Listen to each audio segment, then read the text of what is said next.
a light through the shadows. The unseen sunrise. The morning sun crept over the horizon, painting the sky in hues of gold and pink. For most in the village, it was a time of calm, a new day beginning with promises yet to unfold. But for Anna, it was the hour of toil. The metallic clang of shutters being pulled open echoed through the narrow streets as she and her mother prepared their small shop for another day of business. Anna, just 10 years old, was already familiar with the weight of responsibility far beyond her years. Her hands, roughened by daily chores, moved with precision as she stacked bread, wiped shelves, and sorted small bags of rice and beans. Her mother, Miriam, a widow raising 8 children on her own, worked tirelessly by her side, her face lined with exhaustion but softened by love. "Anna, make sure the coins are sorted properly," Miriam said gently, her voice a mix of weariness and affection. Anna nodded, her dark eyes focused on the small wooden till. She knew every coin mattered. Each one represented a meal, a schoolbook, or perhaps a pair of shoes for one of her younger siblings. Anna was the 6th of 8 children, a middle child whose days began before the rooster crowed and ended long after the stars appeared in the sky. Her older siblings had already taken on odd jobs in town, while the younger ones clung to their mother for care. That left Anna caught in the middle, both a child and an adult, straddling the responsibilities of both roles. The shop was their lifeline, and it consumed Anna's mornings. By the time she darted off to school, her uniform dusty and her hands still smelling of bread, she was already weary. But she never complained. Education was her sanctuary, a place where she could momentarily escape the burdens of home and immerse herself in the world of books and dreams. A childhood of labor and dreams. Anna's days followed a strict rhythm. Wake up before dawn. Help her mother set up the shop. Rush to school. Return home to clean, cook, and care for her younger siblings. Homework was a luxury she could only afford late at night, her eyes drooping as she scribbled under the dim glow of a kerosene lamp. Despite her fatigue, she excelled in school. Teachers often marveled at her sharp mind and insatiable curiosity. But Anna's classmates rarely saw that brilliance. They only saw the girl who always seemed tired, who wore second-hand clothes, and who could never join them for after-school games. "Why do you work so hard?" her friend Lila once asked, watching as Anna quickly packed her books to head home. Anna smiled faintly, her expression a mix of pride and sadness. "Because my family needs me," she replied. Her classmates couldn't understand. But Anna didn't expect them to. They didn't know what it was like to see your mother's hands crack and bleed from years of labor, or to hear the quiet sighs of exhaustion she tried to hide. They didn't know the weight of being needed. A mother's strength. Miriam was the anchor of their family, a woman who had faced unimaginable loss yet refused to crumble. Her husband had died when Anna was just 3 years old, leaving her alone to raise their 8 children. The shop had been his dream, but it became her burden. Miriam worked tirelessly to keep it afloat, often skipping meals so her children wouldn't have to. "Anna," she would say during their quiet moments together, "life isn't fair, but it's still worth fighting for. Remember that." Those words stayed with Anna, echoing in her mind during the hardest times. High school and the weight of responsibility.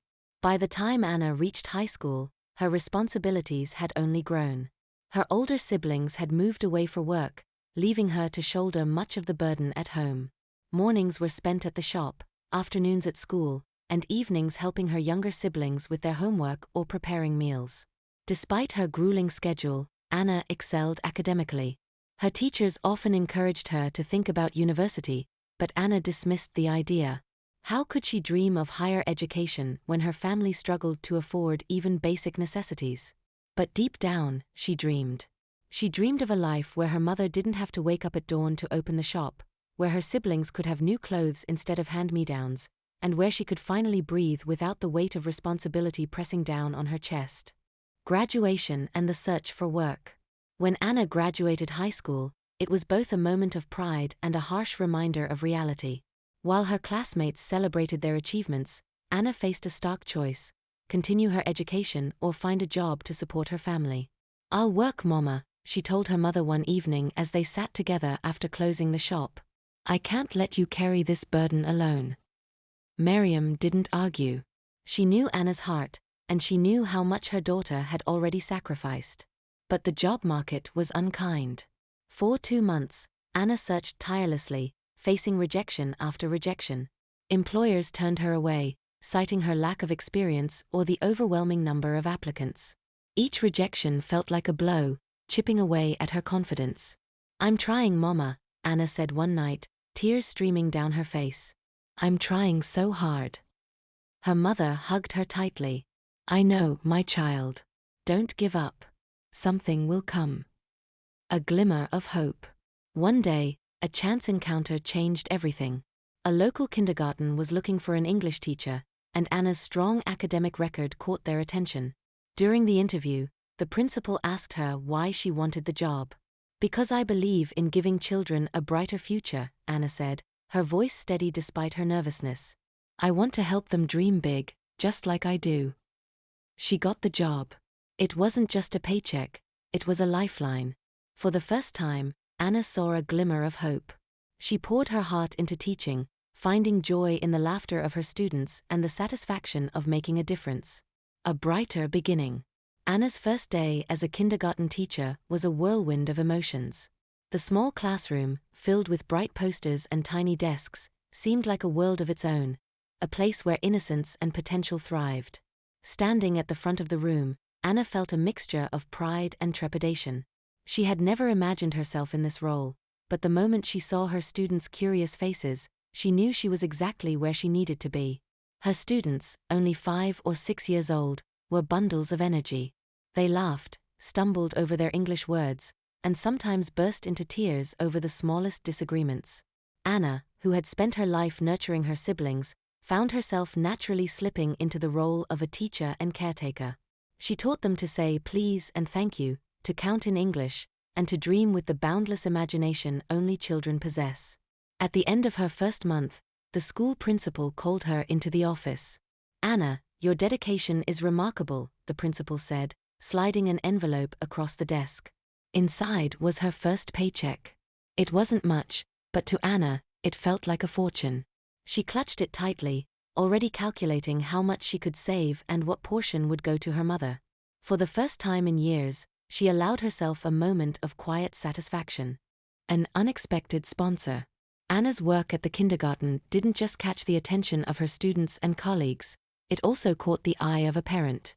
Mr. Lewis, a businessman whose child attended the school, often stayed after class to watch Anna interact with the children. Her patience, warmth, and command of the English language impressed him.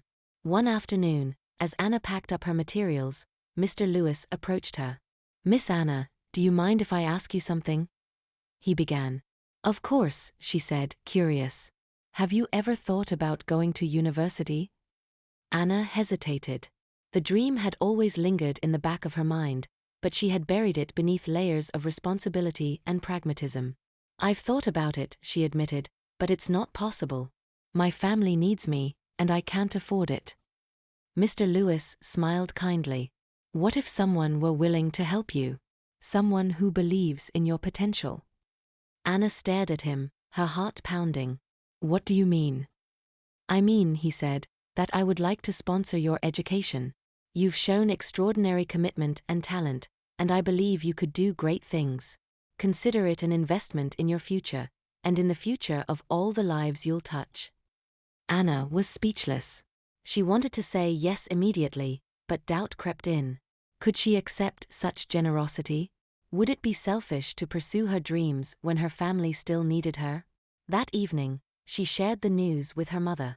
Miriam listened quietly, her face thoughtful.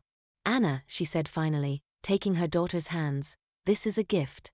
You've sacrificed so much for this family. If someone is offering you a chance to change your life, you must take it. It's not just for you, it's for all of us." University, a new chapter. With Mr. Lewis's support, Anna enrolled in a local university to study education. Balancing her studies and her teaching job was no easy task, but Anna thrived under the pressure. For the first time, she allowed herself to dream big. She imagined becoming a full-fledged teacher, perhaps even opening her own school one day. University was a world unlike any she had known. The library, with its rows of books and quiet study corners, became her sanctuary. Her professors challenged her to think critically, to question, and to innovate. Anna soaked up every lesson, driven by the knowledge that each step forward was a step closer to a brighter future. Not just for herself, but for her family. Despite her busy schedule, Anna never forgot her roots. On weekends, she returned to the shop to help her mother. She also tutored her younger siblings, ensuring they had the opportunities she had fought so hard for. The ripple effect. 4 years later, Anna graduated with honors. The ceremony was a blur of applause, tears, and hugs, but the moment she stepped onto the stage to receive her diploma, she felt a profound sense of accomplishment. She scanned the crowd and found her mother, clapping proudly with tears streaming down her face. After graduation, Anna secured a position at a prestigious school in the city. The salary was more than she had ever dreamed of, and she immediately began sending money home. The shop, once the sole source of their livelihood, became a secondary income as Miriam's workload lightened. Anna didn't stop there. She used her newfound financial stability to enroll her younger siblings in better schools and even helped her eldest brother start a small business. The family's life transformed, step by step, thanks to Anna's determination and the opportunities she had embraced. Looking back, moving forward. Years later, Anna reflected on her journey as she sat in her cozy apartment, a framed photo of her family on the desk beside her. She had come a long way from the girl who woke up before dawn to open a shop. But she knew her success wasn't hers alone. It was the result of her mother's unwavering strength, Mr. Lewis's generosity, and the countless small sacrifices that had paved the way. Anna often shared her story with her students, hoping to inspire them to overcome their own challenges. One day, after sharing her journey during a class discussion, a student asked, "Miss Anna, what's the most important thing you've learned?" She smiled softly, her heart full of gratitude. "I've learned that no matter how hard life gets, there's always hope. And sometimes, the kindness of others can light a path you never thought you'd find." A call to action. Anna's story resonated with many, and she decided to share it more widely. She started a YouTube channel, where she talked about her journey, offering advice and encouragement to others facing similar struggles. Her videos, filled with warmth and authenticity, gained a loyal following. In her closing remarks for one of her most popular videos, she looked directly into the camera and said, "If my story has touched your heart or inspired you to keep going, please like this video and subscribe to my channel. Together, we can build a community of hope and perseverance. Remember, your circumstances don't define you, your choices do." Her words echoed far and wide, touching lives she would never meet but always hoped to inspire. Anna's journey from a struggling young girl to an accomplished teacher and beacon of hope for others is a testament to the power of resilience, kindness, and dreams. Through her own hard work and the generosity of those who believed in her, she not only changed her life but uplifted her entire family. And in sharing her story, she continues to light the way for others. Share this video with someone who needs a dose of hope today. Thank you for being part of this journey.